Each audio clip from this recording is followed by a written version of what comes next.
Hey guys, and welcome back to Grounds Family Farm. I am outside today. It is actually a really pretty day. We've had some really nasty ones the last couple of days, and it's been really cold. It's still cold, but it's not as bad as it was. It's the first time I've actually been out today because I've not been feeling well the last couple of days. So yesterday, I actually had my first migraine since having surgery, which may not seem like anything crazy. Yay, it's been, 9 months since I've had a migraine, but it was a little discouraging because I hadn't had one in so long, and then yesterday's really took me down. It was rough. I had to go to work because, I was already scheduled and I didn't really want to put them in a bind. By the time I got home, I was done in. I just couldn't function and went to bed early and all that. But, migraines have a lot of side effects. And so today it's kind of a dull throb and been feeling really, really drained and just exhausted. So we've been taking it easy today, just kind of sitting back and not really running too crazy. The girls actually, Abby, she didn't sleep well last night, and then Izzy, I had to take her to the doctor yesterday morning. And maybe the migraine was brought on by a little bit of stress and all that because, night before last, she started complaining about ear pain, and she was at her Momo and Granddad's house. And so they texted me and told me her ear was hurting, so I asked them to give her some medicine. Well, she got some, and I picked her up, and she was holding a paper towel in her ear because she said it felt better. Well, whenever we removed it, realized that it was really a mess. There was drainage from her ear, and the last time that happened, she had an eardrum rupture. So we were like, oh great. It was after urgent care was closed, and there was really nothing we could honestly do about it at that point. So since it wasn't wasn't anything that was emergency level at that point. So we waited till the next morning, got up early, drove over there. We're there when urgent care opened and got her seen. And I'm going to put a little clip of that in here. Hey guys, so Izzy and I just actually pulled up to the doctor's office. Last night, Kevin and I had to go to a meeting and then had to run a couple errands, and so they stayed with their grandma. And whenever we were about to come home, she texted me and said that Izzy was complaining about her ear hurting. When I got there, Izzy was laying down with her ear, just had something on her ear. She was in a lot of pain, and she was telling me how bad it was hurting. So we went home, and I said I need to take a look at it. Well, then I realized it was draining a lot and pretty nasty looking stuff. She has had an eardrum rupture before, and honestly, the fluid kind of looked similar, so we were a little concerned about it. It wasn't anything that we could really do last night. It wasn't like an emergency room type visit, but we did go ahead and decide I need to bring her in first thing this morning. So we're about to go into urgent care right now.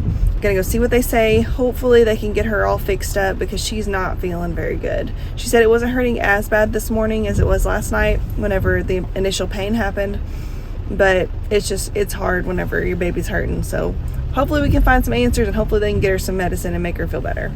Alright guys, so we just got home. We did see the doctor. It was a pretty lengthy visit actually, because they looked in her ear and they realized that there was a lot of gunk in there, so they needed to flush it.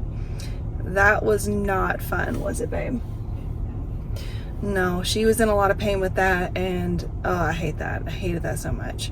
But they did get it cleaned back out, and then they were able to tell that there is a small perforation, so it had ruptured a little bit, and definitely infected. So they called her in some antibiotics, and we went to the pharmacy to pick them up. They hadn't gotten the script yet, so I called. They supposedly resent them, and then waited the 10 or 15 minutes they said. They still hadn't gotten them, so I had to call them back. Finally our pharmacy called, and they were able to get the prescription. I'm really thankful for having such a wonderful pharmacy that we do. But we've got her antibiotics in her now, and she's about to go to Grandma's house with Abby, and I've got to go on to work for a little while. She's doing okay right now, and she's got some cotton in her ear, and they said it may drain for quite a while, and they wanted us to follow up in like toward the end of when her antibiotics end, which is like it's a 10-day course. But I think I'm going to go ahead and call her ENT probably on my way into work, and go ahead and schedule an appointment for either toward the end of the course of antibiotics or right after they're finished.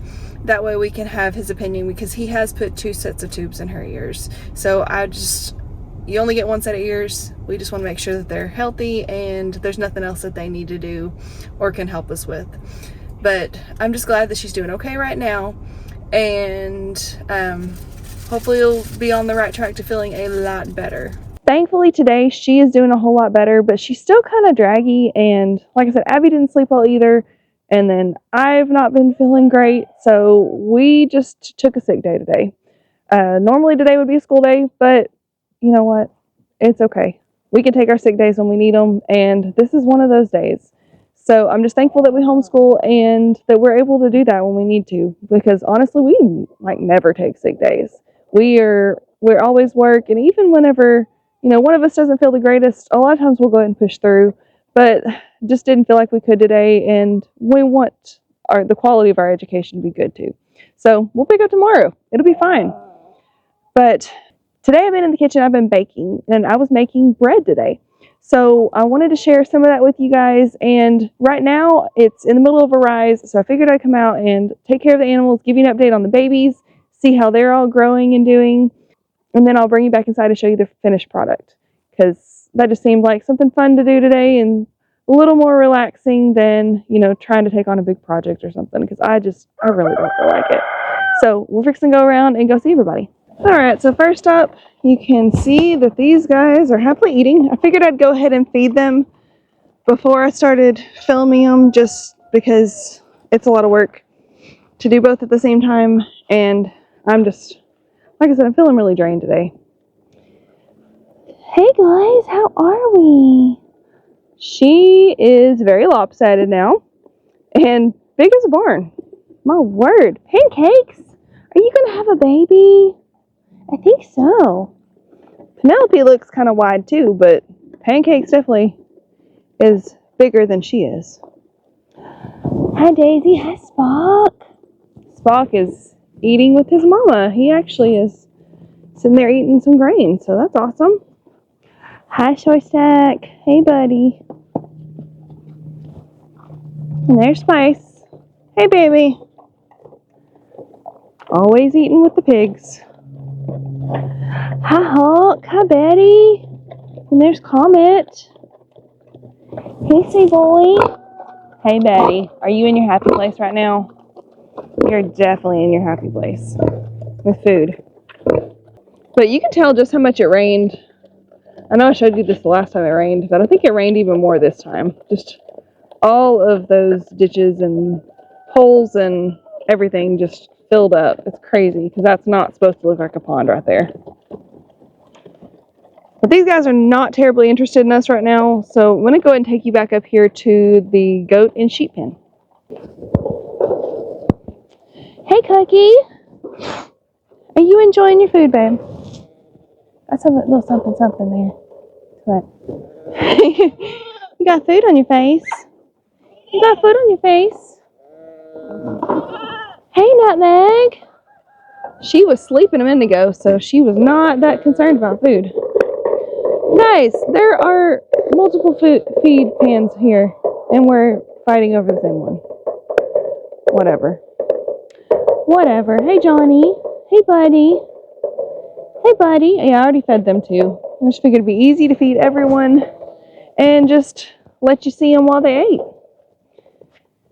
She's been over there on the hay bale, and you can tell she's definitely not lacking for any nutrients, because she's getting quite hefty too. That's good. You're eating so good. And there's these guys. Hey everyone. I literally just fed y'all. Really? Just gonna leave the chicken pen and come over to see me. Y'all are crazy. Like all the time. And I fed y'all, but they like to follow me around, so. As you can see, this feeder's still doing really, really good. They're loving getting to eat out of it. Even Blizzard, he ate his food and then came over to eat theirs too. But they're enjoying it, and he's planning on making another one a little bit shorter later on. But I mean, there's definitely plenty in there. These guys were the first ones to get over there and eat. So that's one of the reasons that they're just standing there right now. Get down. I don't know why they think they need to be up in there to eat. Hi, Blizzard. There's Cinnamon. Hey, baby girl. She's eating over there. Buddy, are they ridiculous? Are they ridiculous? So as you can see, he's still doing really, really well too. Not having any issues after his surgery. He's healed up quite nicely. But, well, these guys are just going to be ridiculous altogether. Oh, hey, Rascal. Oh, he's just shoving in to eat also. While these guys are being ridiculous to eat, we'll just go over here and go feed the mama pen. Okay, so I had to go in and feed these guys because their food pans have been flipped over. We did go ahead and put 3 in here, so everybody has their own. However, as you can see, White Sheep and Cicely are over there eating together, which they're getting along fine, so it'll be all right. And the babies are doing really well. We will actually be banding their tails a little bit later this week. Part of the reason we couldn't do it yet whenever they were first born is we needed to get some injections so that we can give them their tetanus and all that whenever we ban them, just to make sure that they stay healthy and everything goes well. And we did not have that in stock, and actually a lot of places around here did not have that in stock. So we had to order that, and we just got it in, so that's next on the agenda before anything else. Look at Junior. Hey, buddy. He is so funny and he is so playful. He was in here just kicking up his heels and jumping and dancing earlier. Oh, he was so cute. But they are actually, it's crazy to me how quickly they actually start eating, because, I mean, they have been eating the little bit of grain that we put out for them. They've actually been eating with their mama here lately. And you can see little girl over there eating. Junior. Oh, you see Louie over there? What do you see? Hey, Junior. You're a sweet boy. Don't try to go through that fence. Hey, Bobby. Hi. Of course, you're not going to do it whenever we're watching, are you? You're not going to jump and dance around whenever I'm watching. Whenever I'm actually recording. They are so sweet, and they are getting so big. It's crazy to me how quick they're growing. But they are the most adorable little things I've ever seen. These little lambs. Are you going to see the kitty cat? Oh, they're making friends. I love it. I love it. Hey, Sheepster. What you doing? See, they have calmed down a lot, and with the extra feed pans, they're not pushing and shoving and all that. And they know they get fed every day, which they did before, but you know how animals can be sometimes. Hey, Junior. Hey, baby.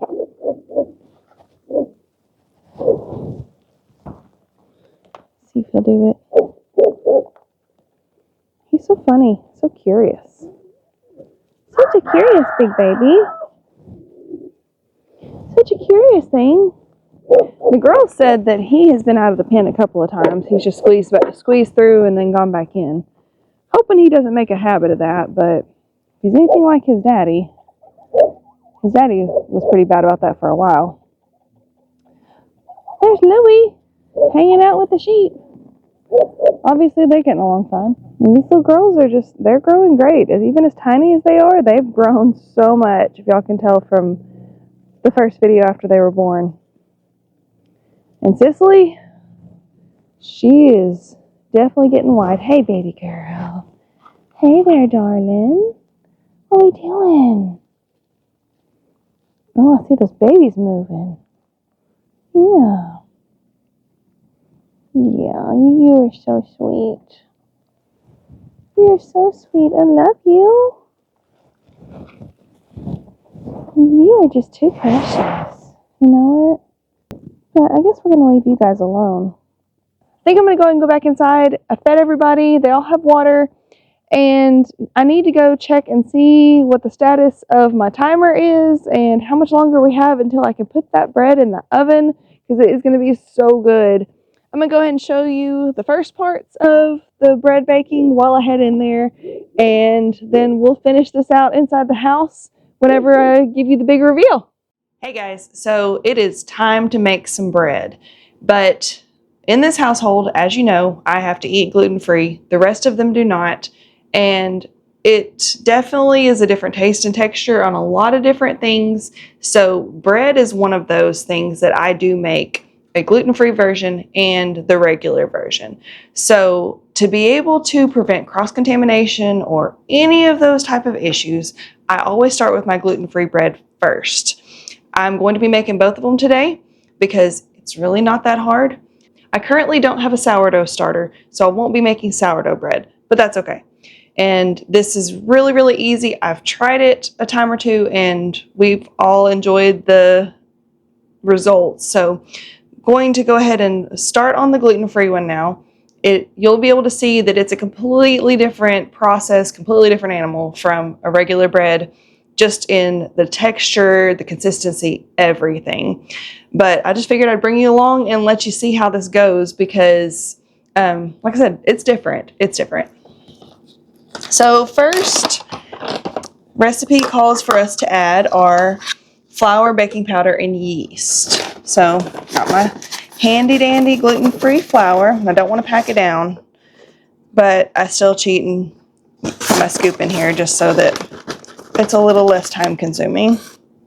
So there's 2 cups, and I've got my half cup measure too. Since I'm using them in the gluten-free first, I will reuse these measuring cups for the regular one.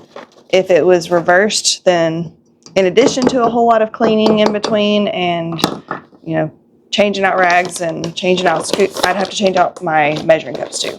And I'd rather not have to do that. Okay. So a teaspoon of baking powder. This one I know for sure is gluten-free, so that's why I've been using it. So a teaspoon of this.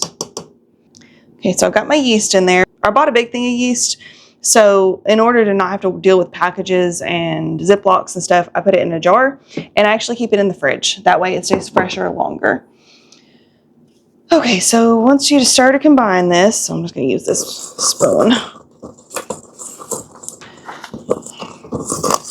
All right. Now I get to add olive oil, honey, apple cider vinegar, and water.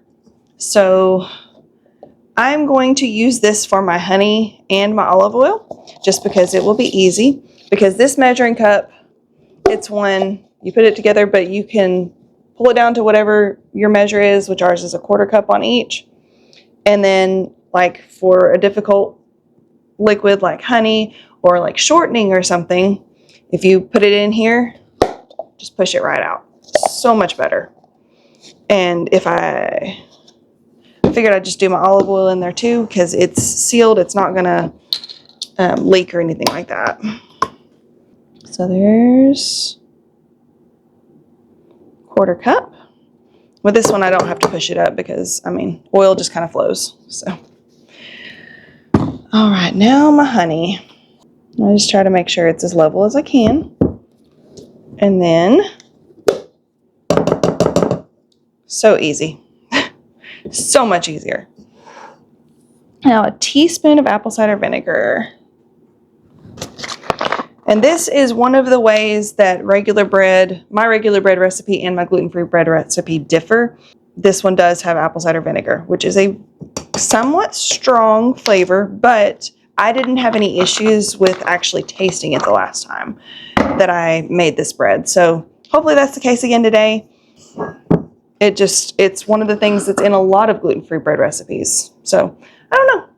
All right, let me get my water. Okay, and one of the things with warm water in a bread recipe is it's very important that it is warm, but you don't want it too warm, because if it is hot, then your yeast will not be activated and your bread will not rise. So just keep that in mind if you're making bread. I checked the temperature on this, made sure it was a good warm temperature without feeling hot, and now we're going to dump it in. All right, set that to the side because I'll need it later. So I added my olive oil, my honey, apple cider vinegar, warm water. And I always double and triple check my recipes because I have left things out before and I don't want to do that. Okay, one of the things that my recipe said was to use the paddle attachment and don't use the dough hook. And that's really important for this gluten-free one just because of the consistency that it winds up with. So here we go. Start that. And if you notice, it's an extremely wet dough currently. And it's supposed to be like that. It's supposed to be like almost a cake batter type consistency. And it looks really good right now. So now I'm going to add a teaspoon of salt. I dried out this measuring spoon so that it wouldn't cake on there or anything. So a teaspoon of salt.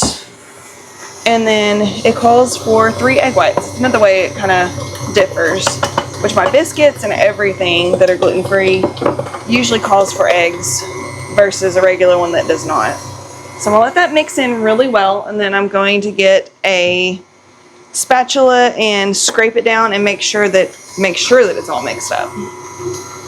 Okay, it appears that it's all mixing well, so I'm just gonna turn it back on a little higher for a minute. Just let it do its thing.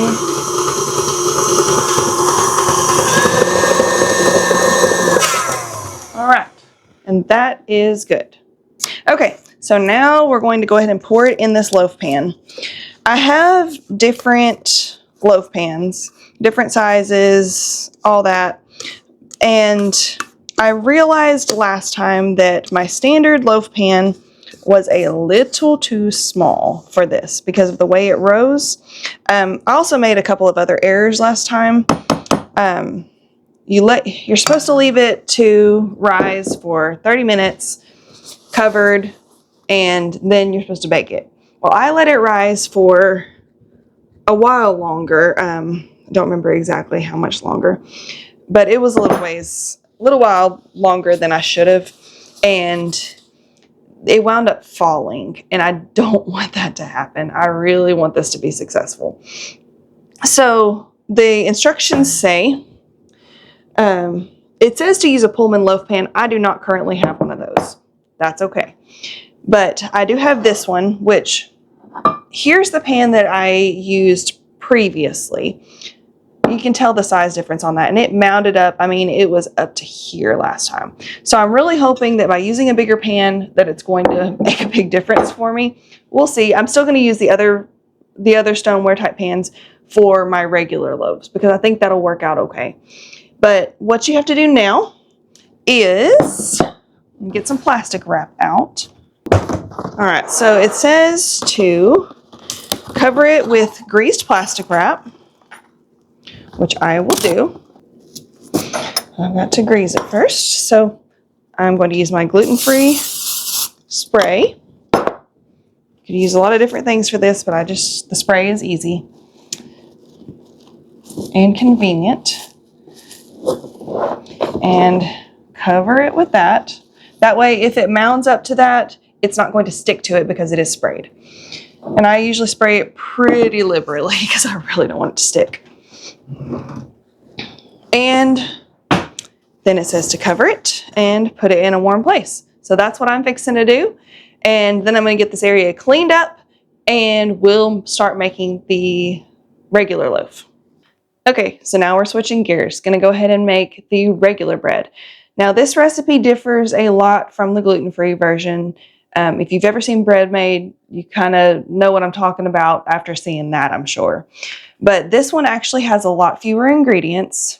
It's literally warm water, salt, yeast, sugar, vegetable oil, and flour. And that's it. But you have to do a lot more with gluten-free stuff to get it to rise and actually be similar consistency, because the flour itself is really, really dense. I mean, it's made from like rice. It's like rice flour and another type of and a bunch of other things blended to be able to substitute. So that's why it differs so much. But what we're going to do, I've already put 2 cups of warm water in here. I figured I'd go ahead and do that step, save a little bit of time. And I need my sugar. All right, so it says dissolve that in the warm water and then add the yeast and let it proof. So let's add the yeast. It's 1.5 tablespoons of yeast. Here's my one. That'll do. But I just usually just let it sit there a little bit and then I'll start adding the rest.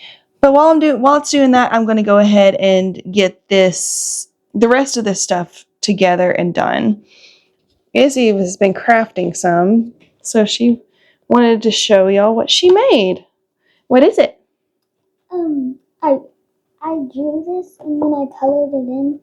And It's really pretty. Because so that it can hang. Yeah, what's it gonna hang on? Is it like on a doorknob or a wall or what? Just whatever. Well, it's cute. You did a good job. So I cleaned this out since it had the honey in it. Not that it's a huge deal, but I just did it anyway. And I'm going to use my olive oil again on this bread, which I did on the ones I made the last time. So, and I want you to add the oil to that. And now I'm going to go ahead and put it over here and mix it in, which with this one, I am going to go ahead and put the dough hook on just because we're going to need it here in a minute. And we'll start the mixing process with the dough hook. But since I'm done with this, done with that, I don't need this. Okay, one of the things it says is to mix the flour and the salt in a separate bowl to be able to add it in easier and all that. Make sure it's all incorporated together, so that's what we're gonna do. Right now I just have some all-purpose flour. I'm gonna branch out and do some other types of flour at some point, but that's what I've got right now and that's what we're gonna use. Okay, so it is 5.5 cups of flour. We're still doing good on time on our gluten-free loaf that's rising. So I've got a timer set for that. That way I do not overproof it, but I'm also going to check it because one of the tips it had for me was to go ahead and bake it whenever it is doubled in size. It doesn't benefit from being overproofed, it said. So I'm just going to make sure I adhere to that. Salt, 1.5 teaspoons of salt.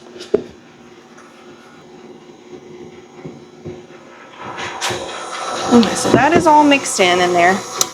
I'm going to shut it off for a minute, and it says to add the dry ingredients mixture a cup at a time. So that's what I'm going to do. First couple times that I add, it's probably not going to change a whole lot. It's not going to be trying to slosh or anything like that.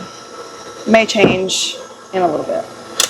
So, and it's going to look a little weird at first until it finally incorporates, but that's okay. I probably added a little faster than some, but once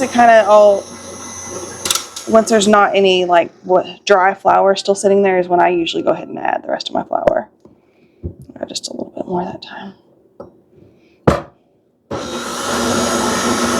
It's doing well, so I don't feel like I have to be super slow with it.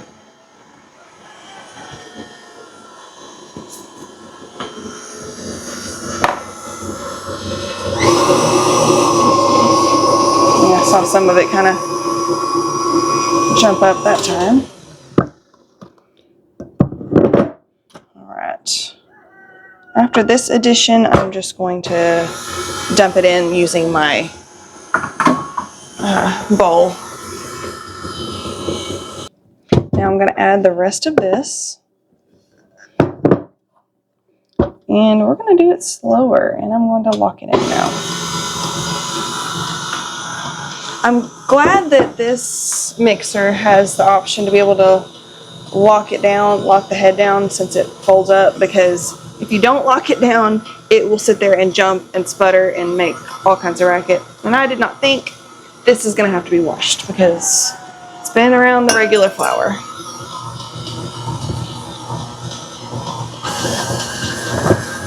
And if you can tell, it's starting to kind of clean the sides of the bowl, and that's exactly where we want it to be.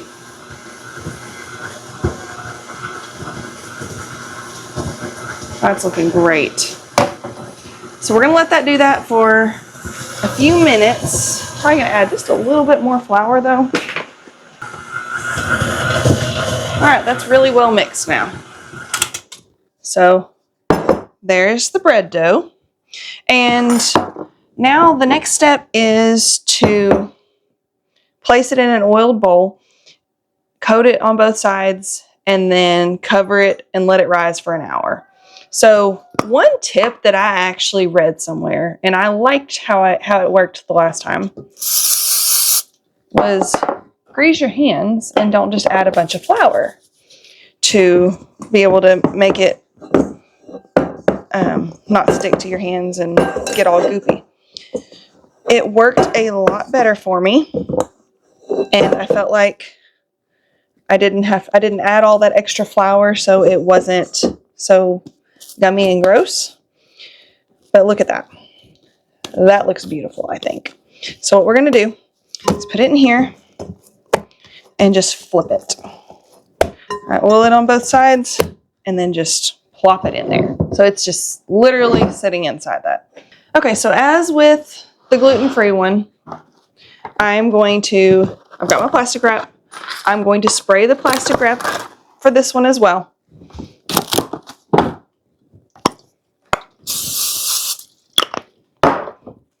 And then cling into the sides before I ever get it all the way across. I'm going to cover this well. And then I'm going to cover it again with the dark towel. And I'm going to go put it in my warm place, which happens to be in the laundry room. I'm going to set a separate timer for an hour and watch it, because once it has doubled in size, then it's fine to go. But I'm probably going to go ahead and, last time I let it go for the full hour and it was perfect. So I'm going to go set it in there. We still have about 13 minutes until it's time to take the gluten-free one and put it in the oven. So I'm going to get all this mess cleaned up. That way the next time you see it, it'll be nice and not so dusty. 30 minutes passed really, really quickly, but as you can see, I got the kitchen cleaned up and got some of the dishes washed and all that good stuff. So I figured I'd show you what this looks like now, very carefully, which this was a good decision to put it in the bigger pan. Look at that. That's definitely probably over doubled in size. So now what I'm going to do is very carefully, without banging it or anything like that, is set it in the oven. It says on the middle rack horizontally, and to cook it for 30 minutes. So in 30 minutes, I'm going to take it out and show you guys the finished product. I'm really excited to get to share this with y'all. So the bread cooked for actually about 34 minutes. I wanted it to have a nice golden brown top to it, and it looks a little funny compared to, what you would think a rounded loaf would look like. But that's what it looks like right now. It had to sit in the pan for about 10 minutes, and then it says to go ahead and immediately remove it to a wire rack. So that's what I'm about to do. There we go. Pulled right out, and there it is. Still quite warm, but it feels very light and fluffy. So we'll let that sit a little bit, and we'll try it and hope. We're just going to hope that it doesn't sink in too much. It does have some indentions on the sides here. I'm hoping that doesn't fall, but it's kind of a learning curve for me too, guys. So we'll see how this turns out. So now it's time to get the regular bread and shape it into loaves. Oh my goodness. I hadn't actually looked at this one. I was busy doing other house stuff, and so I didn't pay much attention to it. Just letting it rise. Look at that. That rose a lot more than I expected. And I'm gonna do like I did before. Go ahead and oil my hands front and back because I'm gonna be punching it down. And so I'm just gonna punch it down, get all that extra air out of it. And then I've already greased my 2 loaf pans. I'm using these 2. I'm going to take this, divide it in half, and then shape it into loaves. So let's see. And I'm not a perfect human being, so of course these may not be exactly the same, but I'm gonna do my best. But I just make sure the tops are nice and smooth and everything when I put them in here. And I usually kind of tuck it down on the sides just a little bit, so it's got that nice rounded top look to it. Same thing with this one here. Just kind of shape it nicely. And as you can see, since I greased my hands, I'm not having the trouble with it sticking to my hands or having to add any flour, which if you add a lot of excess flour, then sometimes it won't rise as well. Sometimes it's just really dense tasting.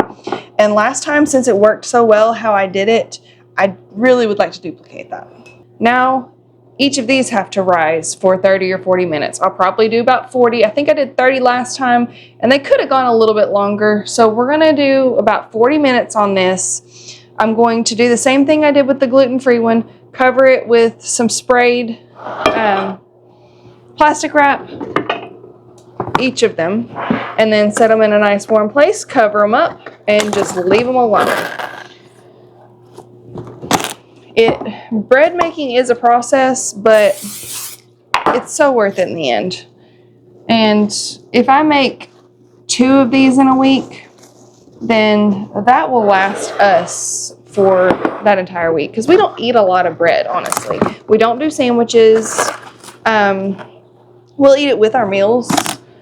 Like we'll have, I made cube steaks the other day, and we just had a slice of fresh bread with it as our starch.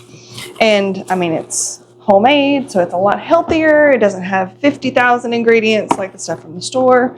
It's really great, and it tastes so much better too. So I'm gonna go put these in here to rise for 40 minutes. And then once they've kind of risen some more, I'm gonna show you what they look like before I pop them in the oven for the last leg of the journey. Okay, so I was going to go ahead and let these rise for the full 40 minutes, but it's been 35 minutes and look how tall they are. So I'm going to go ahead and pop these in the oven for 30 minutes and let you see the finished product once they are done, because they're definitely a lot bigger than what I figured it would be after just 35 minutes. All right, guys, so final reveal. Here are the 2 loaves of regular bread. Super excited how well they turned out. All that's left for me to do on them is to melt some butter and brush it over the top of them, because they are ready to go. They look gorgeous. They rose really well. And let me show you this other one. It did kind of sink just a little bit, but it still doesn't look bad. So I think it's going to be fine. I may try to look at a different recipe or doing something different in the future, but it'll work great to eat with supper, different meals, that kind of thing. And even just, eating the bread by itself, because we do love fresh bread. And Kevin didn't even know I was baking today because he's been at work all day. So whenever he called me a little bit ago and he asked what I was doing and told him I was waiting on the bread to come out of the oven, he was really excited. The girls have been coming through asking when it's going to be ready, and they are more than excited as well. But I think that's all I've got for you today. I appreciate you watching and appreciate you following along, even though I'm not doing anything crazy exciting because I'm not felt super energetic today. But we really appreciate your support, and we will catch you next time at Grounds Family Farm. Bye, guys.